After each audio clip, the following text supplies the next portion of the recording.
So I want to talk a little bit about these new third generation butterfly keyboards.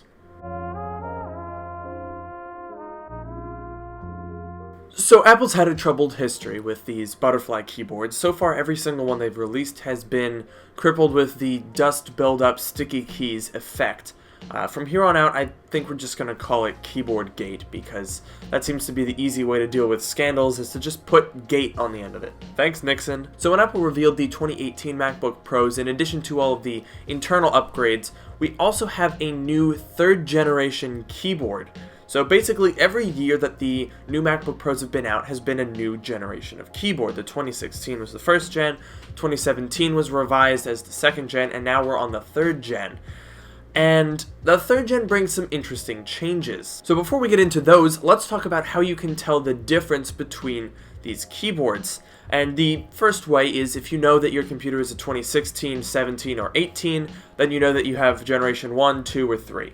So that's a pretty simple way. If you don't know that and you want to look on the actual keyboard for evidence itself, you can look at the Control and Option keys. So on the 2016, like the one I have, it is unmarked. We just have the blank Control key and it says Alt on the Option key. On the 2017 version of the butterfly keyboard, the symbols for Control and Option are on the key.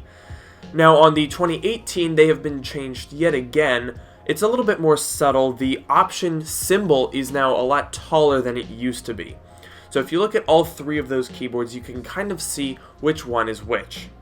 So what changes does the third generation butterfly keyboard actually bring? So as iFixit pointed out just yesterday, there is a new silicon membrane which is underneath the keycap in the new keyboards. So one of the things that Apple pointed out when they released these new MacBook Pros is that the keyboard is quieter. That's what they told people. But one of the reasons why it's quieter is this new membrane, which is between the base plate of the keyboard and the actual keycap itself. So basically this is similar to a patent that was announced in the news a couple of days ago, wherein Apple was planning to kind of seal off the keycap by putting a membrane on the underside of the key that would seal off the underside of the key and prevent stuff from going under there. Now, it is still yet to be seen whether this was designed to fix the problem. As one user on Twitter pointed out, the patent application was filed in 2016, so this tech has been around before the butterfly keyboard problem even arose. This may not have been designed to stop the sticky keys problem. It may actually be targeted at decreasing the noise. And in fact, Apple didn't actually talk about this in the context of the sticky keys problem. They didn't say that this would fix it at all. So, do I think that this is going to actually solve the problem? Well, I don't think so. So, the way that I see it, the problem with these keyboards is that the keys just don't have enough space around them. It's going to be next to impossible to prevent dust from going inside the keyboard. This is just a fact of life. However, in previous Apple keyboards, dust would go in and it wouldn't really be that obvious because there's plenty of space inside the keyboard for dust to build up without it impeding key travel. Now I can say this pretty safely because I've taken apart a lot of specifically unibody MacBook Pros and pulled out the keyboards because they're not riveted in. And most of the times when I do this, I see a ton of dust and hair and just really gross stuff, but the keys don't actually have any less key travel as a result of this. So I think the problem is more to do with the lack of key travel than, dust going underneath the key. Gonna do a quick editor's note here that's a little confusing. When I say the issue is more the lack of key travel than the dust, what I mean is there's not enough space, so dust builds up very quickly and gets in the way of the key. And I'm not sure that this membrane is really going to solve that, because if anything, it takes up more space underneath the key.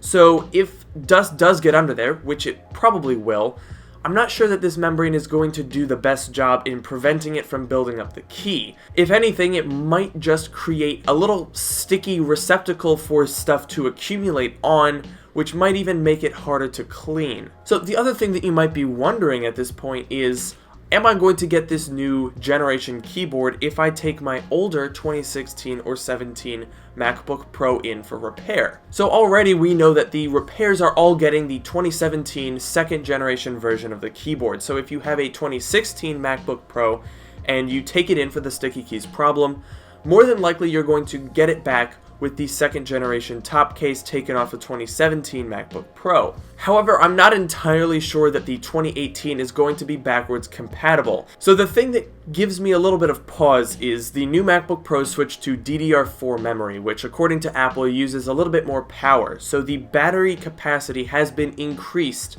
for the 2018 MacBook Pros. Now this might also have changed some of the layout of the internal components.